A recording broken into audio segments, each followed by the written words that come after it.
வணக்கம். உள்ளது உள்ளபடிக்கு உங்களை வரவேற்கிறோம். இன்றைய நிகழ்ச்சியில் நாம் பார்க்க இருப்பது பவானி சாகர் அணையிலிருந்து வெளியேற்றப்படக்கூடிய நீரின் மூலம் வந்திருக்கக்கூடிய ஒரு புதிய சிக்கல். என்ன சிக்கல்னு பாத்தீங்கன்னா, பவானி சாகர் அணையிலிருந்து வெளியேற்றப்படக்கூடிய இந்த நீரானது பவானி அணை வரைக்கும் அந்த இடைப்பட்ட அந்த தூரத்தில் இருக்கக்கூடிய அந்த நீர் தேக்கத்திலிருந்து கடைமடை விவசாயிகளுக்கு நீர் சென்று சேருவதில்லை அப்படிங்கிற ஒரு குற்றச்சாட்டை எழுப்புகிறார்கள். காரணமாக அவங்க என்ன சொல்றாங்கன்னா, இதற்கு நடுவில் இருக்கக்கூடிய அந்த நிலப்பரப்புல அந்த நீர்பரப்புல 500க்கும் மேற்பட்ட மின் மோட்டார்களை பொருத்தி மேட்டு பகுதியில் இருக்கக்கூடிய விவசாயிகள் பல கிலோமீட்டர் தூரத்திற்கு பைப் லைன்களை பதிச்சு அந்த நீர்களை கொண்டு சென்று வறட்சி பாதித்த பகுதிகளில் பாசனம் செய்யறாங்க. இதனால மின் மோட்டார்கள் மூலமா நீர் உறிஞ்சு எடுக்கப்படுவதால கடைமடைக்கு தண்ணீர் வருவது முறையாக வந்து சேருவதில்லை. இதனால் எங்களுடைய விவசாயம் பாதிக்கப்பட்டிருக்கிறது, பாசனம் பாதிக்கப்பட்டிருக்கிறது அப்படின்னு கடைமடை விவசாயிகள் தங்களுடைய பிரச்சனைகளாக சொல்றாங்க. இந்த மேட்டு பகுதி விவசாயிகள் என்ன சொல்றாங்கன்னா, நாங்க வேற எங்க போவோம், எங்களுக்கு நிலத்தடி நீர்மட்டம் கிடையாது, எங்களுக்கு வேற வசதிகள் கிடையாது. இந்த மாதிரியான பவானி ஆறு அப்படிங்கிறது எல்லா விவசாயிகளுக்கும் சொந்தமான ஒரு ஆறு. அந்த ஆற்றில் இருக்கக்கூடிய நீரை நாங்கள் எடுப்பதில், விவசாயிகளாகிய நாங்கள் எடுப்பதில் என்ன பிரச்சனையை அவங்க பாக்குறாங்க அப்படின்னு மேட்டு பகுதி விவசாயிகள் சொல்றாங்க. இவர்கள் இருவர் தரப்பிலும் இருக்கக்கூடிய நியாயங்கள் என்ன, யார் தரப்பிற்கு நியாயங்கள் அதிகமாக இருக்கிறது, விரிவாக பேச இருக்கிறோம். முதலாவதாக இந்த பிரச்சனை பற்றிய ஒரு செய்தி தொகுப்பை முதலில் பார்க்கலாம்.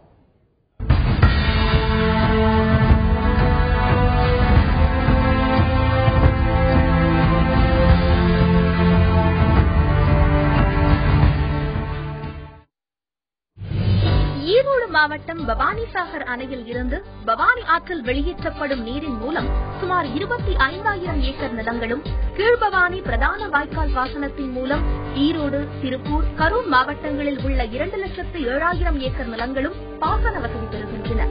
இதில் பவானி சாகர் அணையில் இருந்து பவானி வரை உள்ள பவானி ஆற்றங்கரையோரம் 500க்கும் மேற்பட்ட மின் மோட்டார்களை கொண்டு நீர் உறிஞ்சப்படுகிறது. இவ்வாறு உறிஞ்சப்படும் நீர் பைப்லைன்கள் மூலம் பல கிலோமீட்டர் தூரம் கொண்டு செல்லப்படுகிறது. இந்த தண்ணீர் தான் மேற்கு பகுதிகளில் இருக்கும் 30,000 ஏக்கர் விவசாய நிலங்களுக்கு ஆதாரம். மல்லி, முல்லை, வாழை, பப்பாளி, மஞ்சள் உள்ளிட்டவைகள் இந்த நீரை நம்பித்தான் இங்கே பயிரிடப்படுகின்றன.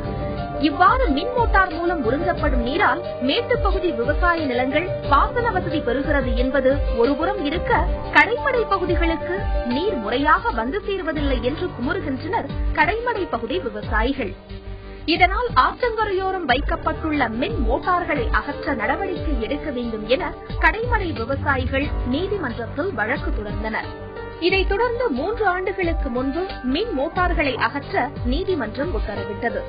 மின் மோட்டார் மூலம் பாசன வசதி பெறும் மேட்டுப்பகுதி விவசாயிகள் இந்த உத்தரவுக்கு தடை ஆணை பெற்றனர். பின்னர் இந்த தடை ஆணை ரத்து செய்யப்பட்டு கடந்த 6 மாதங்களுக்கு முன்பு ஆற்றங்கரையோரம் உள்ள மின் இணைப்புகளை துண்டிக்க தொடங்கினர். இதற்கு விவசாயிகள் கடும் எதிர்ப்பு தெரிவித்து ஆர்ப்பாட்டம் நடத்தினர்.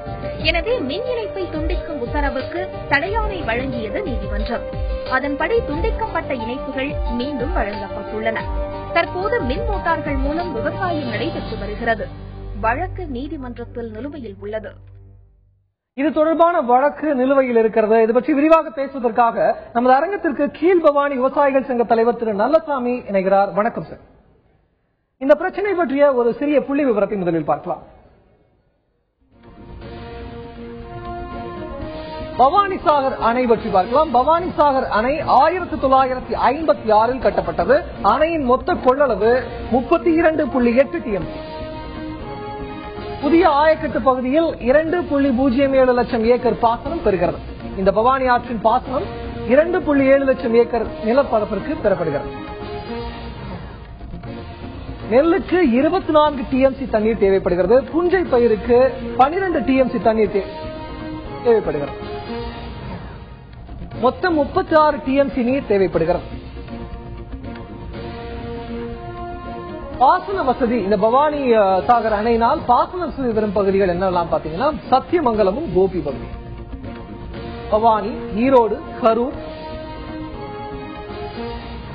நீர் எடுக்க அனுமதி பெற்ற விவசாயிகள் யாரெல்லாம் பாத்தீங்கன்னா, மொத்தம் 50 விவசாயிகள் நீர் எடுப்பதற்கான அனுமதியை பெற்றிருக்கிறார்கள். இவர்கள் மேட்டு பகுதி விவசாயிகள்.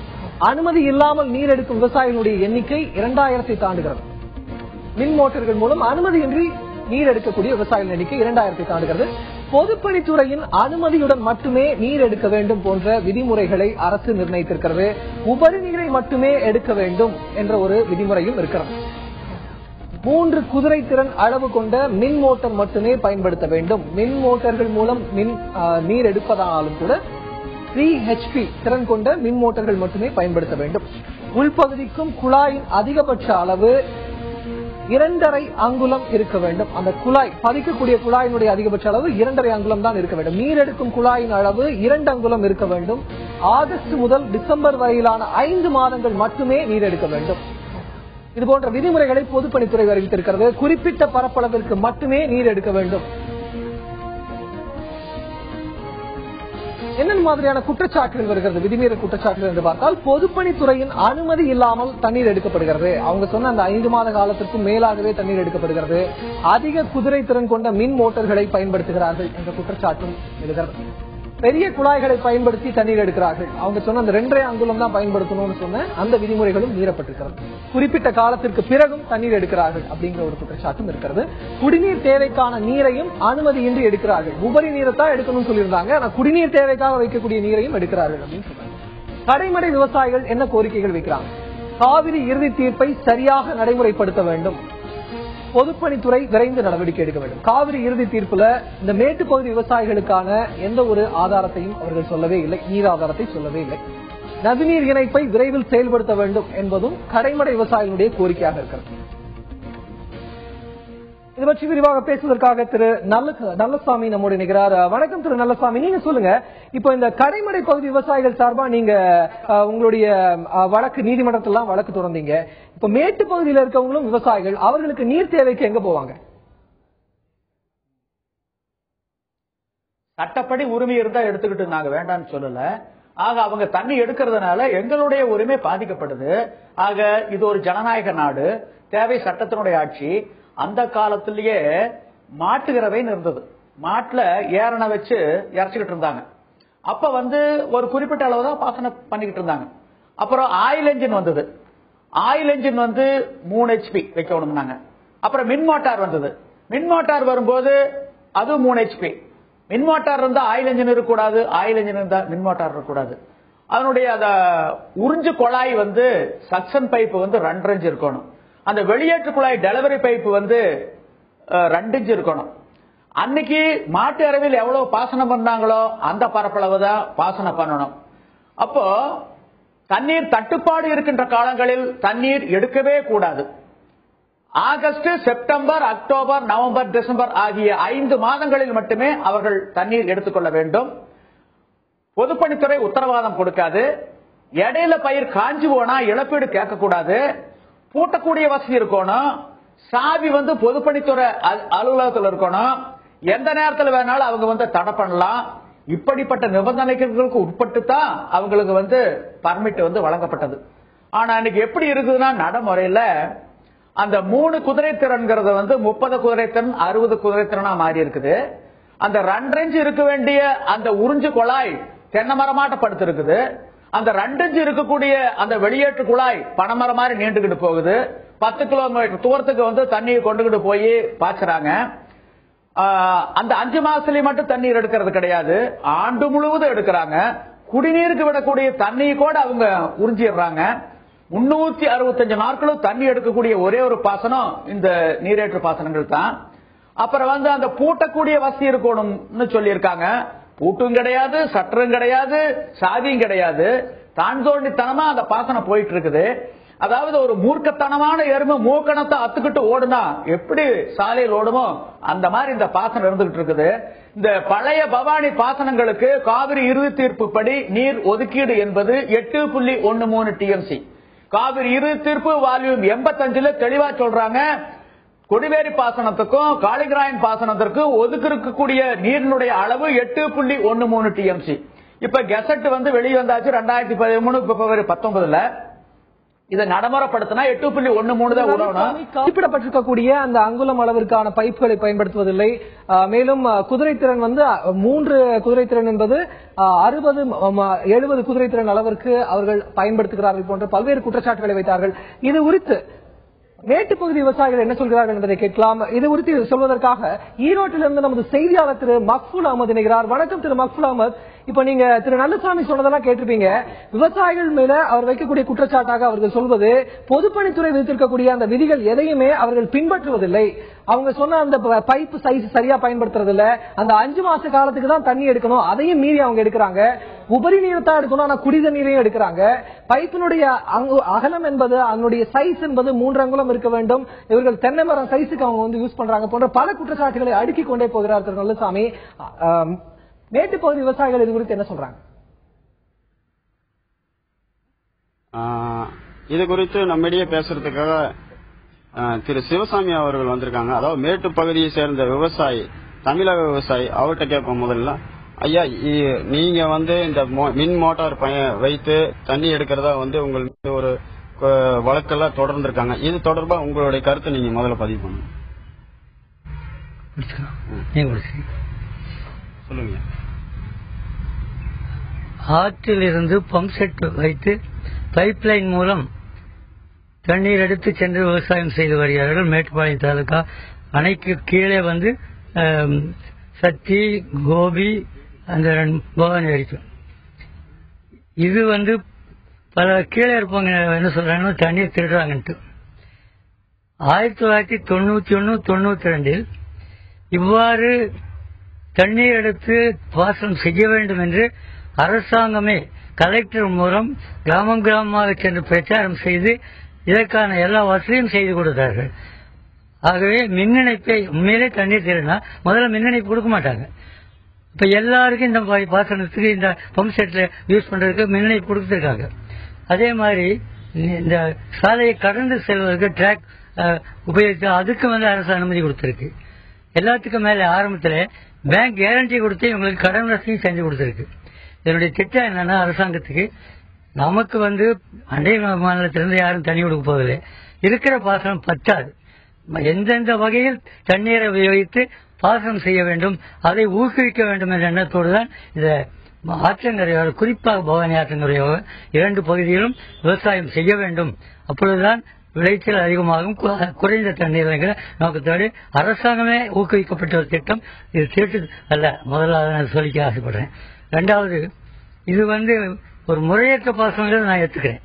ஆனா அனுமதி இல்ல, சட்டவிரோதம் அப்படின்னா கேஸ் போட்டிருக்காங்க. சட்டப்படி கேஸ் போடலாம். ஆனா முறையற்ற பாசனம் தான் ஒரு முறைப்படுத்தணும், அவ்வளவுதான். எல்லாருமே தண்ணி எடுக்கிறோம், எல்லாம் விவசாயம் பண்றோம். இதுல திருட்டு குற்றம் என்ன, இது என்ன? அப்படி பார்த்தோம்னா இப்ப எல்பிபியில உங்களுக்கு 2007 2,07,000 ஏக்கராவுக்கு 2,50,000 ஏக்கர் இன்னைக்கு பாசனம் நடந்திருக்கு. அதே மாதிரி எல்லா பாசனம், அதை நான் தப்புன்னு சொல்லவே மாட்டேன். ஏன்னா விவசாயிகள் அதிகமாக தண்ணியை பற்றி அதிகமாக யூஸ் பண்றது அது முறையற்றது, எல்லாமே அது திருடும் அல்ல, அது குற்றம் அல்ல. என்ன பண்ணாலும் விவசாயம் தான் பண்றான், விளைஞ்சு கொடுக்குறான். ஆகவே இதை போய் திருட்டு தினமா தண்ணி எடுக்கிறாங்கன்னு முதல்ல அந்த குற்றச்சாட்டையும் நான் மறுக்கிறேன். 2வது, இந்த பாசனமே அந்த காலகட்டத்தில் பெரிய போராட்டங்கள் இருந்தது. தண்ணி இங்க உற்பத்தி ஆகுது, கீழே போய் பாயுது, எங்க பகுதி பூரா வறட்சியா இருக்குன்னு அவங்க பாண்டியார் பண்ணலான்ட்டு பெரிய போராட்டம் பண்ணாங்க அந்த காலகட்டத்தில். அதுக்கு தான் சரி பவானியாவது ஓரத்தில் தண்ணி எடுக்கிறதுக்கு கொஞ்சம் அனுமதிக்கிறாங்க அரசாங்கம். இது 2 காரணத்துக்காக தான் இது வந்தது. விவசாயி யாரும் போய் நாங்க தண்ணி ஒண்ணு கேட்கவே கிடையாது ஓரத்தில். அப்ப அதுக்கு பின்னாலே இதை எடுத்து போகலாம் அப்படிங்கிறது வந்துச்சு. அதுல சில சட்டத்திட்டங்கள் இருக்கு, அதையெல்லாம் நான் இன்னைக்கு விவாதம் பண்ண தேவை. ஆனா ஒன்னே இது என்ன, ஒரு முறையற்ற பாசனங்கள் தான், அதை முறைப்படுத்த வேண்டியதா. இதுல என்னன்னா லாபம் என்னன்னா, பாசன பகுதியிலே உங்களுக்கு உபயோகப்படுத்துற தண்ணீர் விட இதுல 4 ஒரு பாகத்தை உபயோகப்படுத்தினாலே அதே விளைச்சல், இன்னும் சொல்ல போனா அதிக விளைச்சல் எடுக்க முடியும், எடுத்துட்டு இருக்காங்க. அதுதான் இதுல இருக்க ஒரே பிளஸ் பாயிண்ட். ஆகவே இதை போய் நம்ம தடுக்கிறதோ வேண்டாம்னு சொல்றதை விட 2 பேரும் பாதிக்க முடியும் வராமல் ஏதாவது ஒரு முறையை கண்டுபிடிச்சதான் சரியா இருக்கும். எல்லாமே இதை தண்ணி எடுக்க வேண்டாம்னு ஒருத்தரும் சொல்லிட்டு இருக்கிறது பிரயோஜனம் இல்லை நான் நினைக்கிறேன். ஏன்னா நான் என்ன பொறுத்தவரை பாசனம் மற்ற எல்லாம் நான் உதாரணமா தண்டத்தீர்வு போட்டாங்க பாசன பகுதிக்கு, அதாவது ஃபுட் கிராப்ஸ் தான் யூஸ் பண்ணணும். அப்ப நீங்களே அனுமதி இல்லாம யூஸ் பண்ணிருக்கீங்க எல்லா வர்த்தக பயிர். அதனால இந்த அனுமதி இல்லாம வார்த்தை நம்ம எல்லாருமே பண்றோம். விவசாயம் பண்றது ஒரு கட்டுப்பாடு கொண்டு வர முடியாது. நம்ம இது பண்ணா கட்டுப்படியா வாழை வைக்கிறோம், வாழை கட்டுப்படினா கரும்பு வைக்கிறோம். அதெல்லாம் அனுமதி இல்லாம வச்சா அது தப்பு. தண்டத்தீர்வாகவே தண்டத்தீர்வை விவசாயி போடும். அவன் விவசாயம் பண்றான், பொதுமக்களுக்கு விளைஞ்சு கொடுக்குறான். தண்டத்தீர்வை போடக்கூடாது பாசன பகுதின்னு அதிகமா போராடணும் நடந்தா இருக்க முடியும். ஆக அந்த ஏங்கிள் எல்லாம் பாத்தீங்கன்னா தண்ணீர் சிக்கனமா இன்னைக்கு நமக்கு இருக்க நிலைமையில சிக்கனமா யூஸ் பண்ணணும், வேஸ்ட் பண்ணாம யூஸ் பண்ணணுங்கிறதா அது முக்கியம். அதுல எந்த அளவுக்கு விவசாயம் பண்றதுக்கு அனுமதிக்கணுமே அதை அனுமதிக்கணுங்கிறதா. அந்த அடிப்படையில் தான் இந்த பிரச்சனையை நான் அணுகிறேன். அதனால இந்த மேட்டுப்பகுதியிலே பவானி ஆற்றங்கிற ஓரத்துல தண்ணி எடுத்து விவசாயம் செய்வது விவசாயிகள் மேட்டுப்பகுதி விவசாயிகள் சொல்ற மாதிரி நாங்களும் விவசாயிகள் தான், எங்களுக்கும் தண்ணீர் கொடுக்க வேண்டும், நாங்களும் மக்களுக்காக தான் விவசாயம் செஞ்சு கொடுக்கிறோம் சொல்றாங்க. இப்ப பொதுப்பணித்துறை விதித்திருக்கக்கூடிய அந்த விதிகளை எல்லாம் அவர்கள் மீறுவதற்கான காரணம் என்ன? உண்மையில் விதிகள் மீறப்படுகிறதா? அவங்க கிட்ட கேளுங்க. ஐயா, பொதுப்பணி தற்போது வைத்திருக்கக்கூடிய விதிமுறைகள்லாம் நீங்க மீறதா ஒரு குற்றச்சாட்டு இருக்கு, அது குறித்து நீங்க சொல்லுங்க. இதுல பொதுப்பணித்துறைங்கிறது பர்மிஷன் வாங்கித்தான் எடுக்கணும் ஆத்துல தண்ணி எடுக்கிறது. ஆனா பொதுப்பணித்துறையில் ஒரு சட்டம் இருக்கு, ஆற்றன் கரையோர இருக்கிற அந்த காலைகள் இருந்து போர் போட்டு தண்ணி எடுக்கலாம். அதான் அவங்க பண்ணிட்டு இருக்காங்க. அது தப்பு ரைட்டுங்கிறது ரெண்டாவது. ஆனா சட்டப்படி அவங்க அனுமதித்தான் பண்றாங்க, அனுமதி இல்லாம பண்ணல. அப்படி அந்த அனுமதி இருக்குது. ஆற்று ஓரத்தில் இருக்கிற காலையில் தண்ணி எடுத்து கொண்டு போறாங்க, அதெல்லாம் போர் போட்டு கொண்டு போறாங்க. அதனாலதான் இது வரைக்கும் அரசாங்க தரப்பிலே கேள்வி மக்களும் இதுக்கு சொல்லிட்டு இருக்கேன், எனக்கு நல்லா தெரியும். ஆனா அரசாங்க தரப்பிலே நடவடிக்கை எடுக்கிற ஒரே காரணம் சில கலெக்டரே சொல்லியிருக்காங்க, water use by this people is very meagre. அதாவது பாசன பகுதிகளை உபயோகப்படுத்த ஒரு கணக்கு பாத்தீங்கன்னா இவங்க யூஸ் பண்றது மிக மிக குறைவு.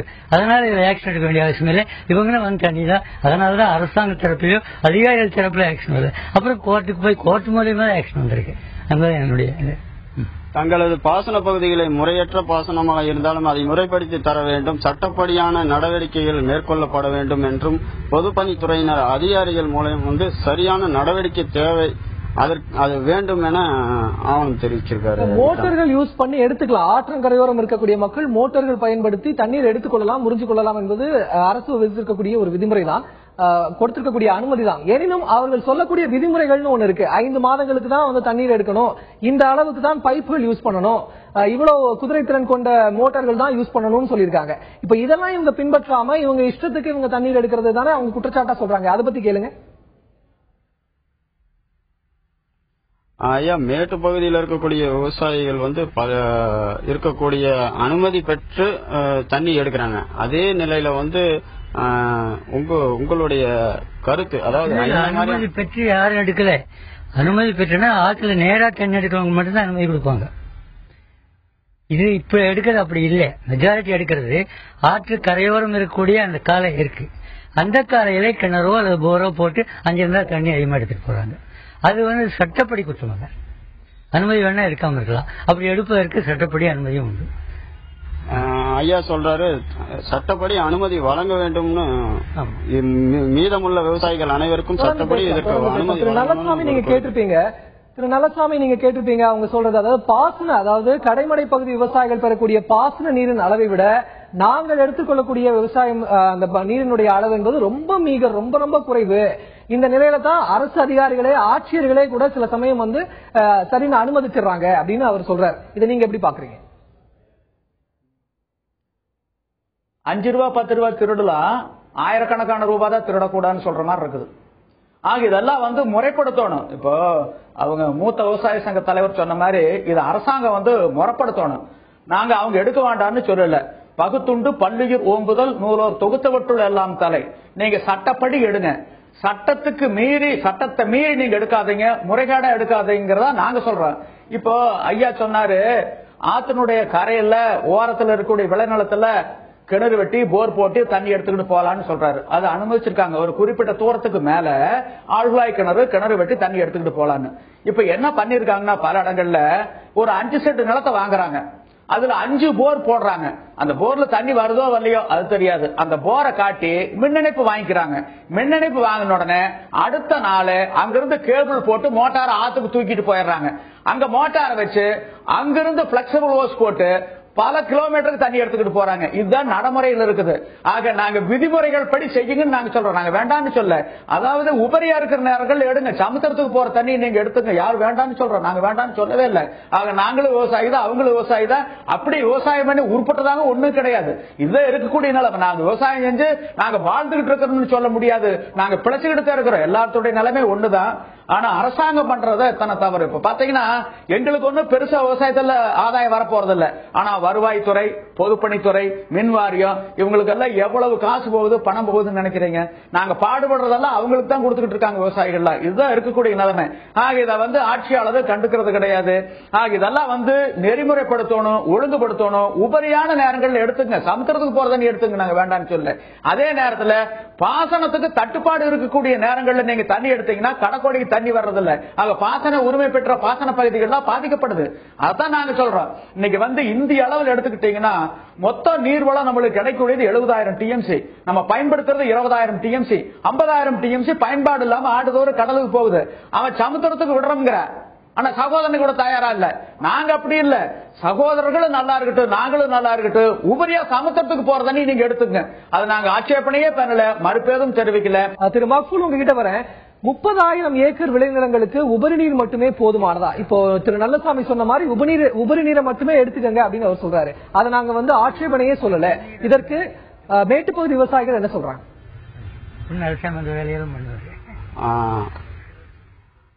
இப்போ நம்முடைய தமிழக விவசாயிகள் சங்கத்தினுடைய தலைவர் திரு சிவசாமி இருக்காரு, அவர்கிட்ட கேட்போம். ஐயா, கடல்ல கலக்கக்கூடிய உபரி நீர் மட்டுமே பயன்படுத்த முடியும்னு நல்லசாமி சொல்றாரு. நீங்க இதற்கு என்ன சொல்றீங்க? 37,000 ஏக்கர் பயன்படுத்த முடியுமா? அதாவது உபரி நீர் என்பது திட்டம் என்பதே எப்பொழுதாவது வெள்ளம் ஏற்பட்டு 2 அல்லது 3 ஆண்டுகளுக்கு ஒரு முறை வெள்ளம் ஏற்பட்டு அந்த வெள்ளத்திலே கடல் கடக்கும் தண்ணீரைத்தான் பயன்படுத்தும் திட்டங்கள் தான் உபரிநீர் திட்டங்கள். இந்த திட்டங்கள் குளம் குட்டைக்கு செறிவூட்டும், அதாவது அண்டர் கிரவுண்ட் வாட்டர் டேப்பிங் அதிகமாக அண்டர் கிரவுண்ட் வாட்டர் உறிஞ்சிட தடுக்கிறது, குளங்குட்டை நிரப்புவதற்கு தான் அது பயன்படும். நிரந்தர பாசனத்திற்கு அது பயன்படாது. ஆனால் இந்த திட்டத்துக்கு சண்டை வந்ததே ஒரு நிரந்தரமான பாசனம் இருக்கவங்க தான். ஒருத்தன் ஆத்துல இருந்து பம்ப் செட் வச்சு எடுக்கிறான், இன்னொருத்தன் ஆத்துல இருந்து ஆயக்கட்டு பாசனம், அரசாங்க பாசனத்தை யூஸ் பண்றாங்க. உபநீர் திட்டத்துக்கு இதுக்கு சம்பந்தம் கிடையாது, அப்படி பிரிச்சு எடுக்க முடியாது.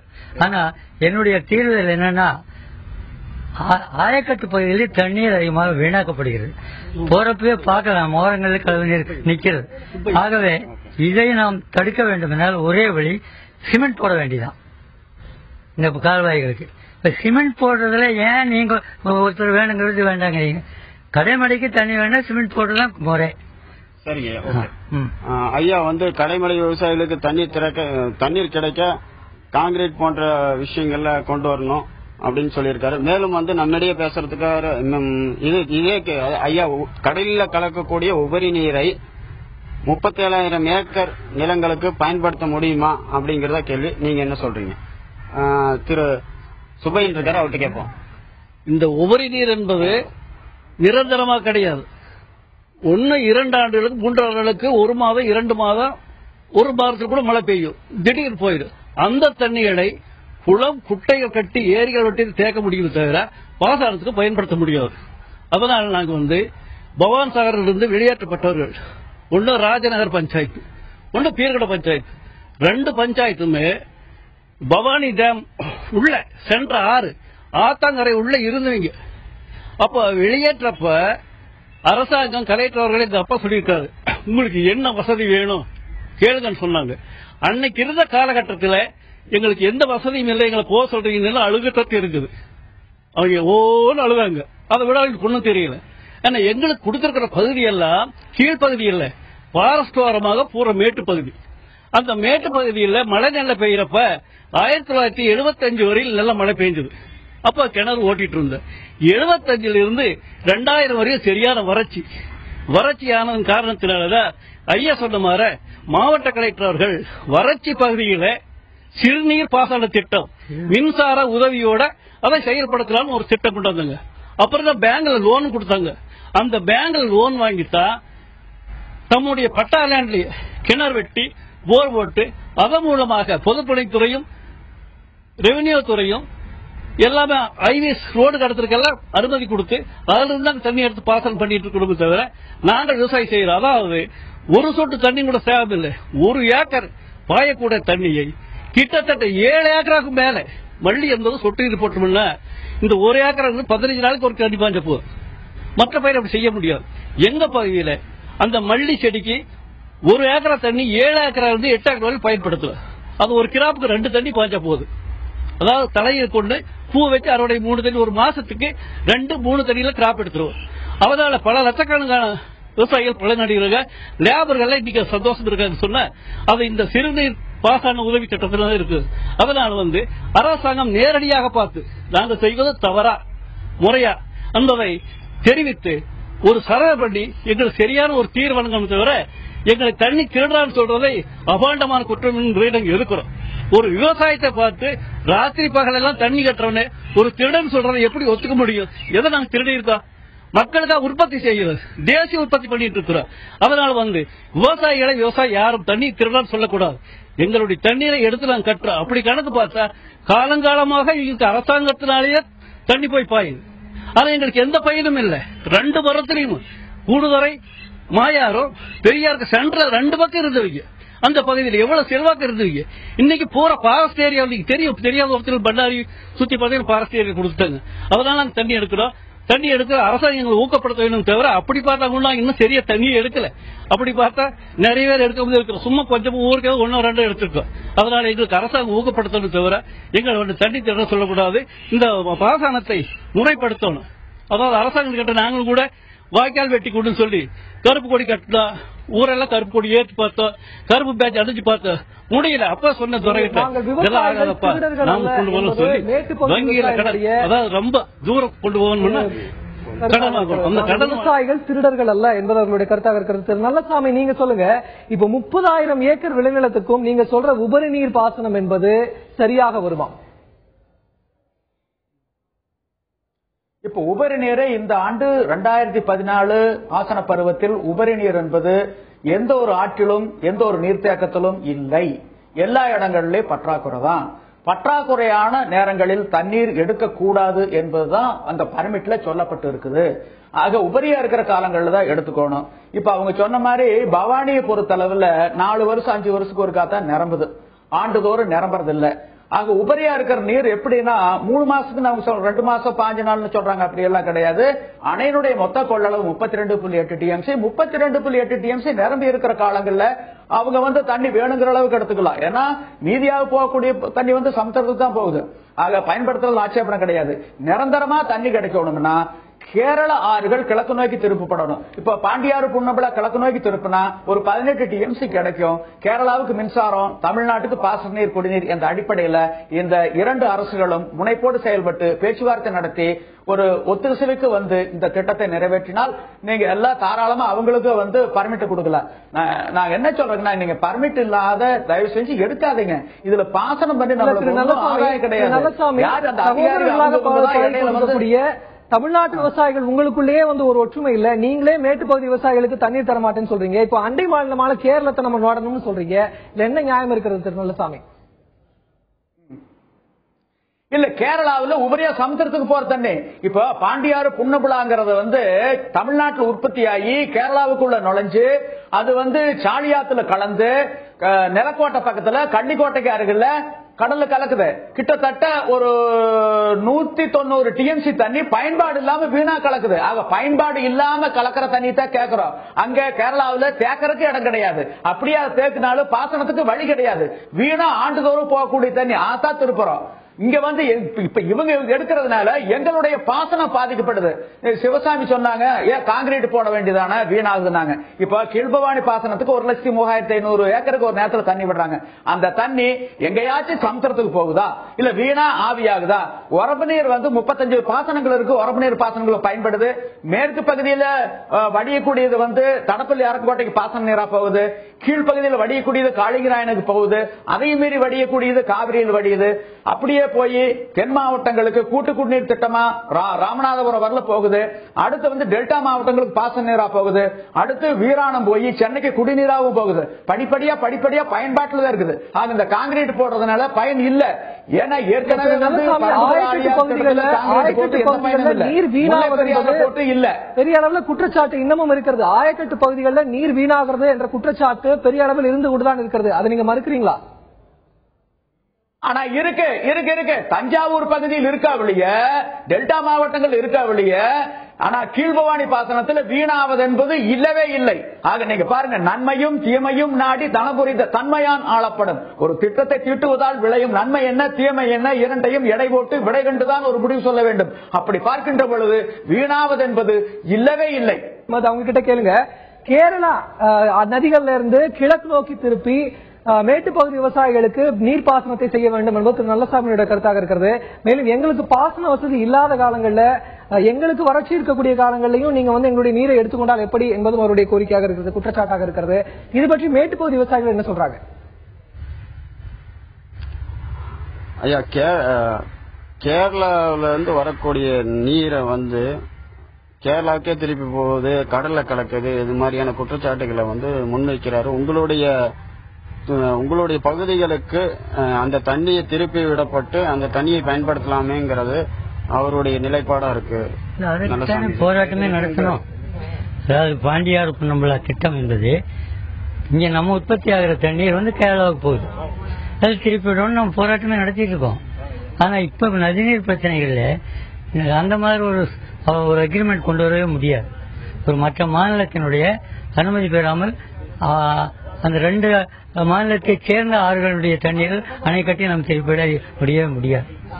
ஆகவே அது நடைமுறைக்கு சாத்தியமில்லாத திட்டம் என்று அரசை கைவிட்டு விட்டது. அதற்கு பின்புதான் இந்த பிரச்சனையெல்லாம் நான் கேட்டோம், வேறு வகை திட்டங்கள் கொடுங்கள். அந்த ஒண்ணுதான் இருந்தது, பாண்டியார் புன்னம்பலா திருப்பிட திட்டம். அது சாத்தியமில்லை என்று அரசு கூறிவிட்டது. இன்டர் ஸ்டேட் ரிவர்ல அது முடியாது. ஆகவே நம்ம ஸ்டேட் வாட்டர் தான் யூஸ் பண்ணுங்கிறப்ப தான் நாங்க கேட்டோம், இந்த மாதிரி நம்முடைய பவானி ரிவர் வாட்டரை அந்த 2 சைடு இருக்கவங்க யூஸ் பண்ண முடியுமா அப்படின்ட்டு. அது அப்படி கேட்ட பின்னால்தான் அவங்க இந்த இதுக்கு ஊக்குவித்தாங்க இந்த திட்டத்தை. கேரளா பொன்னம்பலா திட்டத்தை முறையாக இங்கே செயல்படுத்த வேண்டும் என்று அவங்க இந்த கான்கிரீட் போடுவதால் எந்த பயனும் இல்லை அப்படின்னு திரு நல்லசாமி சொன்னாரு. அது பற்றி அவர் என்ன சொல்றாரு? விக்ரம், என்னது கான்கிரீட் போடுவதனால் இந்த ஆயக்கட்டு பகுதிகளில் நீர் வேஸ்ட் ஆகுது அப்படின்ற ஒரு குற்றச்சாட்டை திரு விவசாயி ஒருவர் சொன்னார். அந்த குற்றச்சாட்டை திரு நல்லசாமி மறுத்திருக்காரு. அப்படி ஒரு நீர் வீணாகவே இல்லை என்று அவர் சொல்கிறார். மேல உள்ள பகுதிகளில் தான் வீணாகுது, டெல்டா பகுதிகள் வீணாகுது, கீழ்பவானி ஆற்று அந்த பாசன வசதி பெறக்கூடிய நிலங்கள்ல அந்த ஆற்று பகுதிகளில் வீணாவதில்லை என்ற ஒரு கருத்தை திரு நல்லசாமி சொல்றார். இது பற்றி விவசாயி என்ன சொல்றார்? காங்கிரீட் திட்டம் செயல்படுத்தினாலும் தண்ணீர் வீணாவதில்லை அப்படின்னு திரு நல்லசாமி சொல்லியிருக்காரு. இது குறித்து உங்களுடைய கருத்தை நீங்க சொல்லுங்க. வீணாவதில்லையா? காங்கிரீட் உபயோகப்படுத்தினா தண்ணீர் வீணாவது குறையும் இல்லையா? அதுதான் திட்டம். இப்ப எல்லா இடத்துலயும் அதான் சொல்றாங்க. ஒரு வேர்ல்டு பேங்க்ல இருந்து அத்தனையும் சிமெண்ட் காங்கிரீட் போடுறப்ப இதுல இந்த பாசனம் நம்ம இருக்கிற கிளை வாய்க்கால் இதுல தண்ணீர் வீணாகுது, உடைத்து பல பிரச்சனை. அதனால ஓரங்களில் தண்ணீர் பார்க்கலாம், நீங்க போறப்போ தண்ணீர் நிற்கும், சைடுகள் எல்லாம் கூட இருக்கு. இதை தவிர்க்க வேண்டும் என்றால் காங்கிரீட் போட்டா அப்ப தண்ணீர் வீணாகாது. அப்போ கடைமடைக்கு தண்ணீர் போய் சேரும். இப்ப பிரச்சனையே அதுதான். கடைமடைக்கு தண்ணீர் போய் சேரும்னா வாய்க்கால்களுக்கு மெயின் வாய்க்காலானாலும் சரி, கிளை வாய்க்காலானாலும் சரி, காங்கிரீட் போட்டது பண்ணா அந்த தண்ணீர் அங்கே போய் சேர்ந்துடும், தண்ணீர் வீணாகாது. நல்லசாமியிடம் கேட்கலாம், தொடர்ந்து பேசலாம். திரு நல்லசாமியிடம் கேட்கலாம். திரு நல்லசாமி, நீங்க கேட்டுட்டு இருந்திருப்பீங்க, கான்கிரீட் போட்டால் நிச்சயம் தண்ணீர் வீணாகாது அப்படின்னு ஒண்ணு சொல்றாரு.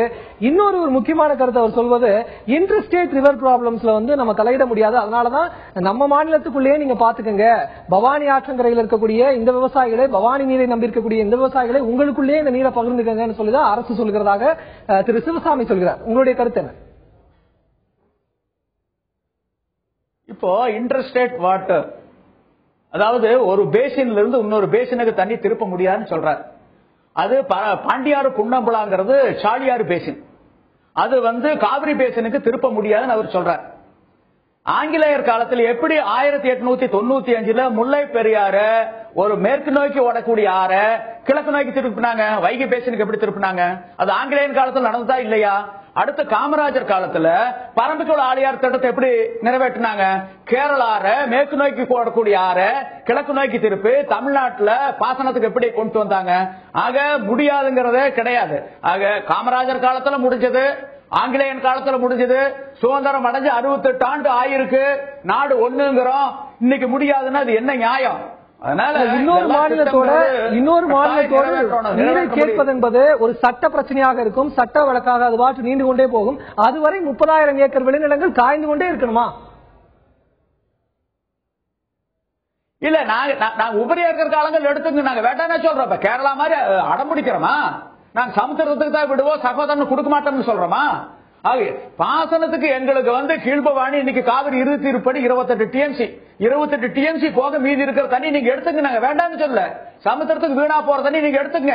இப்ப நீங்க எல்லாம் எடுக்கிறதுனால இப்ப பழைய ஆயக்கட்டுக்கு உரிய தண்ணி 8.13 டிஎம்சி, இப்ப தடப்பள்ளி, அரக்கங்கோட்டை, காளிங்கராயனுக்கு உண்டான தண்ணி இவங்க எல்லாம் எடுக்கிறதுனால இப்ப 34 டிஎம்சி எடுத்துக்கிட்டு இருக்காங்க.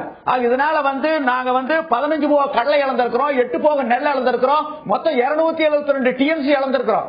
இதெல்லாம் எல்லாமே சட்டத்தினுடைய ஆட்சி தான் வேண்டும் நாங்க கேட்கிறோம். வெளியே உபரியா போகக்கூடிய தண்ணிக்கு நாங்க போராடவே இல்லை. அது யார் வேணாலும் பயன்படுத்திக்கிட்டு பகுத்துண்டு பல்லுயிர் ஓம்புதல் நூலோர் தொகுத்து விட்டு எல்லாம் தலை. உபரியாக போகக்கூடிய தண்ணீர் என்று சொன்னால் அது ஓவர்ஃப்ளோ ஆகக்கூடிய தண்ணி. அந்த மாதிரி ஓவர்ஃப்ளோ ஆகக்கூடியது எப்பயாவது ஒரு முறை தான் வரும் வருஷத்துல. இவங்க 6 மாச காலம் அவங்க விவசாயம் செய்ய வேண்டி இருக்கிறது, நஞ்சை பயிர் இருக்கிறது, புஞ்சை பயிர் இருக்கிறது. இதுக்கெல்லாம் விவசாயத்துக்கு அவங்க உபரி நீரை மட்டுமே நம்பி இருக்க முடியுமா? அவங்களுடைய கிணறுகள் வற்றி போய்விட்டது, வறட்சி பாதித்த ஒரு இடமாக இருக்கிறது, மேட்டு பகுதியாக இருக்கிறது, மழை நீர் இல்லைன்னு சொல்றாங்க. இப்ப இவங்க இந்த உபரி நீரை மட்டுமே நம்பி இருக்க முடியுமா திருநெல்வேலி?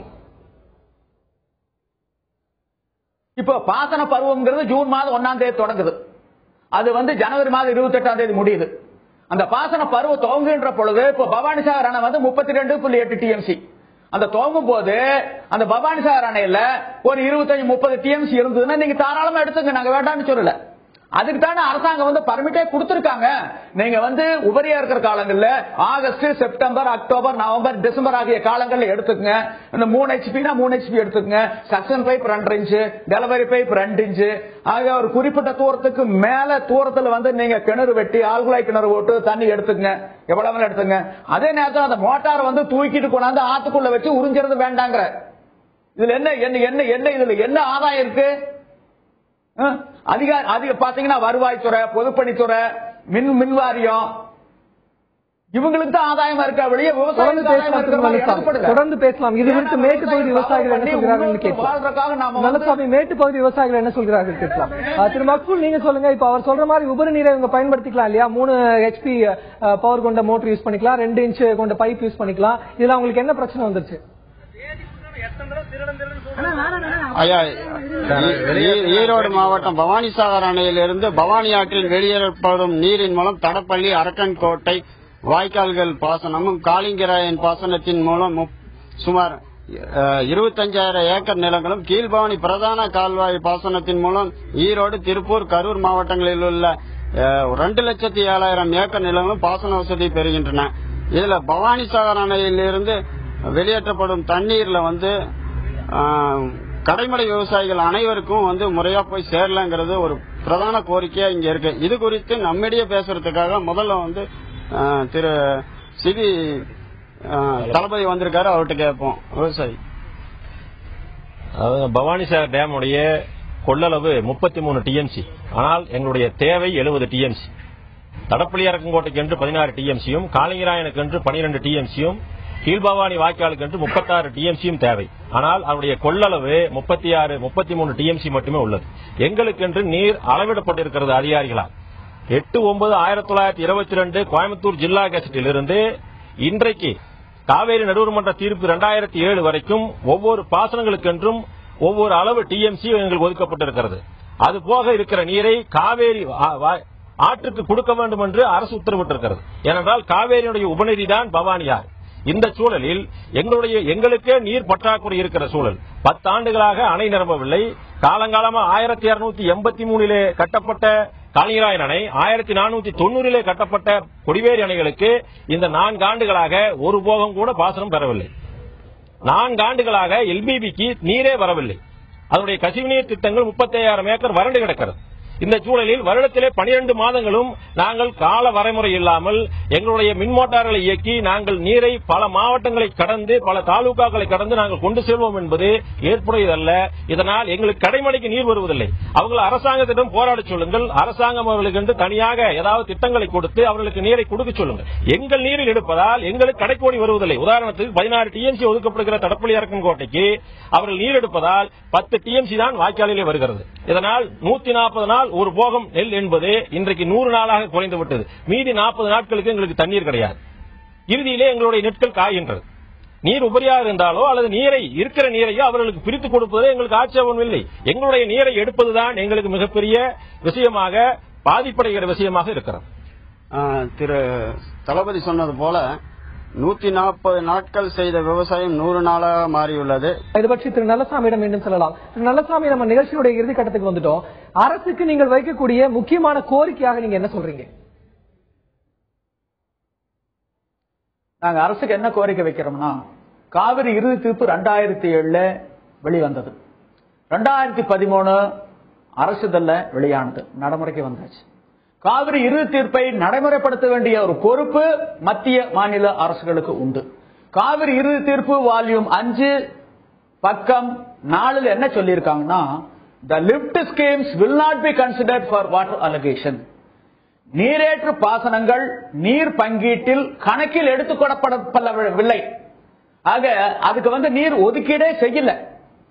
அப்ப என்ன சொல்லிருக்காங்கன்னா, கர்நாடகாவுக்கு மொத்தம் 740 டிஎம்சி 270, 419 தமிழ்நாட்டுக்கு. இதுல ஒவ்வொரு பேசின்ல சப் பேசின்ல எவ்வளவுன்னு சொல்லி அவங்க நிர்ணயம் பண்ணிருக்காங்க.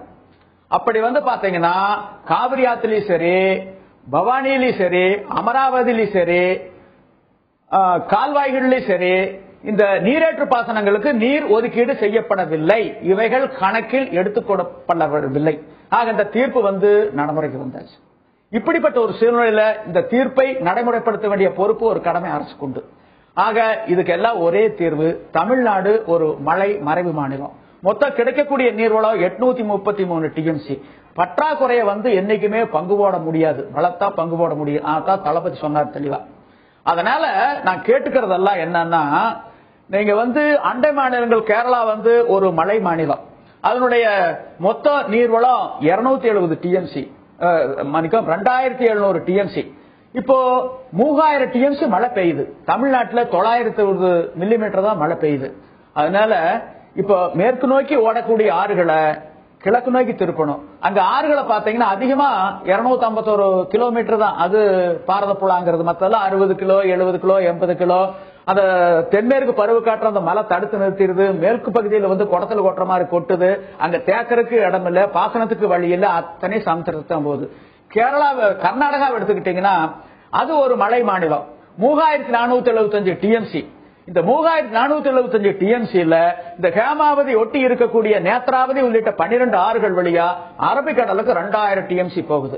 அந்த தண்ணியை நீங்க இந்த காவிரியினுடைய கர்நாடகாவில் எடுத்துக்கிட்டு இருக்காங்கல்ல 270 டிஎம்சி. அந்த 270 டிஎம்சிய அந்த அரபிக்கடலுக்கு போகக்கூடிய தண்ணியிலிருந்து எடுத்து இந்த வளத்தை நீங்கள் கூடுதலாக்குங்கள். அது போக பாத்தீங்கன்னா இப்ப தீபகற்ப ஆறுகள் வழியா 8000 டிஎம்சி கடலுக்கு போகுது. மகாநதி, கோதாவரி, கிருஷ்ணா, பெண்ணாறு, பாலாறு, காவிரி, வைகை, இந்த மாதிரி இருக்கக்கூடிய தீபகற்ப ஆறுகளை இணைச்சாலே போது தமிழ்நாடு இப்ப எப்படி வடபகுதியில் மற்ற மாநிலங்களில் வீணாக கடலில் கலக்கக்கூடிய ஆறுகளை தமிழ்நாடு பக்கம் திருப்பி விடுங்கள் அப்படின்னு ஒரு கோரிக்கை வச்சிருக்கீங்க. மேட்டுப்பகுதி விவசாயிகள் என்ன சொல்றாங்க? இறுதியாக திரு மக்சூல் அகமது, இறுதியாக மேட்டுப்பகுதி விவசாயிகளுடைய கோரிக்கை அரசாங்கத்திற்கு என்னவாக இருக்கிறது?